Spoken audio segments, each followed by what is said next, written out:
Hello friends, welcome to my YouTube channel. आज हम लोग पढ़ेंगे गेस्टाल्ट मनोविज्ञान के बारे में, जो सभी शिक्षक भर्ती के लिए बेहद ही महत्वपूर्ण है। इससे 1 या 2 नंबर के क्वेश्चन सभी शिक्षक भर्ती में पूछे जाते हैं। और अगर आपको वीडियो अच्छा लगे तो चैनल को सब्सक्राइब करें, वीडियो को लाइक करें, कमेंट करें। चलिए देखते हैं, अब यहाँ पे बताया गया है गेस्टाल्ट मनोविज्ञान के बारे में। अब देखो, यहाँ पे पहला पॉइंट दिया गया है।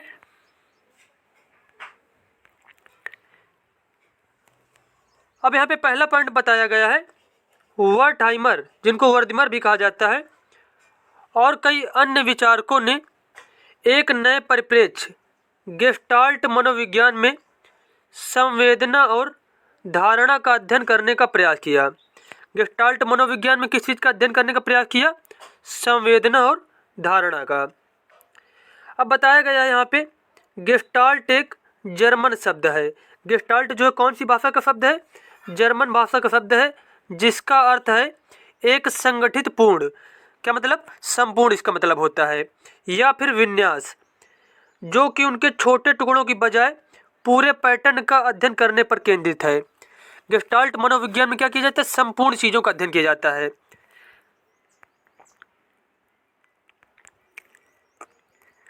अब देखो, यहाँ पे एक एग्जाम्पल दिया गया, एग्जाम्पल से समझते हैं।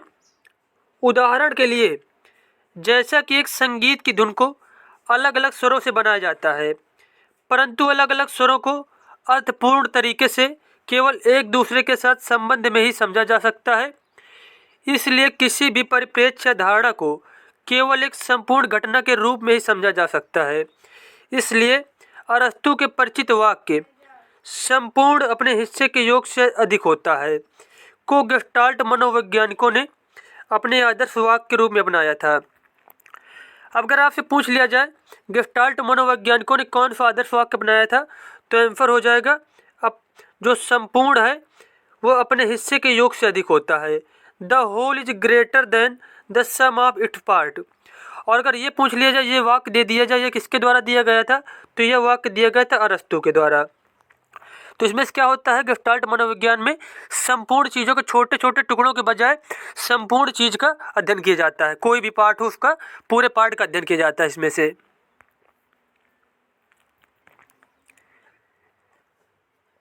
अब देखो, यहाँ पे नेक्स्ट पॉइंट बताया गया है, समग्राकृति या सूझ अंतर्दृष्टि के जन्मदाता जर्मन वैज्ञानिक मैक्स वर्टहाइमर या फिर वर्दीमर, कोहलर एवं कोफका माने जाते हैं। इसे गेस्टाल्ट सिद्धांत भी कहते हैं, जिसका अर्थ है आकर या समग्र, मतलब संपूर्ण।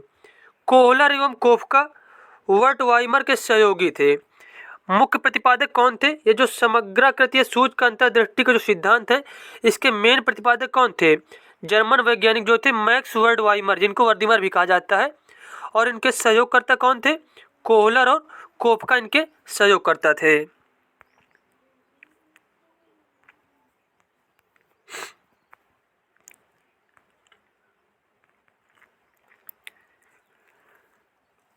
अब देखो, बताया गया यहाँ पे 1950 ईस्वी में फ्रिट्ज पल्स ने गेस्टाल्ट मनोविज्ञान को मनोचिकित्सा की पद्धति के निर्माण में अपनाया।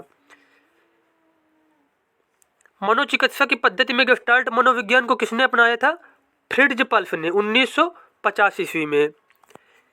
नेक्स्ट पॉइंट बताया गया है, सभी गेस्टाल्टवादी मनोवैज्ञानिक वर्दीमर के फी फेनोमेनन संबंधी अध्ययनों से बहुत प्रभावित थे, तथा इन्होंने इस अवधारणा को आगे बढ़ाने एवं विस्तृत करने में अपना योगदान दिया। अब क्वेश्चन आपसे पूछ लिया जाए कि जो है फी फेनोमेनन के बारे में किसने बताया था? कौन से गेस्टाल्ट मनोवैज्ञानिक ने बताया था? तो आंसर हो जाएगा वर्दीमर ने। और वर्दीमर किस देश के थे? तो जर्मन के थे। कहाँ पे? जर्मनी के थे। अब अगला पॉइंट देखो, बताया गया है, फ्री फेनोमेनन वर्तमान समय में एपेरेंट मोशन के नाम से जाना जाता है। फ्री फेनोमेनन है, इसको किस नाम से जानते हैं प्रेजेंट टाइम में? एपेरेंट मोशन के नाम से। इस संप्रदाय का सर्वाधिक महत्वपूर्ण योगदान यह है कि इस संप्रदाय से पहले मनोविज्ञान में समस्याओं के अध्ययन में विश्लेषणात्मक दृष्टिकोण अपनाया जाता था, परंतु इसकी स्थापना के बाद से समस्याओं के अध्ययन में समग्रता तत्व पर भी बल दिया जाने लगा।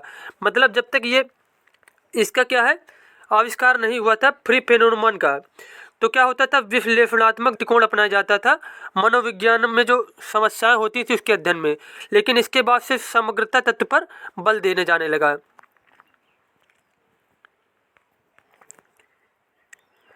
अब देखो अगला पॉइंट बताया गया है, आज गेस्टाल्ट विचार संज्ञानात्मक मनोविज्ञान के अध्ययन का हिस्सा है। इस प्रकार यह एक ऐसा विचार है जो न केवल धारणा पर केंद्रित है बल्कि सीखने, स्मृति, विचार प्रक्रियाओं और समस्या समाधान पर भी केंद्रित है। तो यहाँ पे हमारे जितने भी पॉइंट थे गेस्टाल्ट मनोविज्ञान के बारे में वो कंप्लीट हो गए। मिलते हैं नेक्स्ट वीडियो में। धन्यवाद।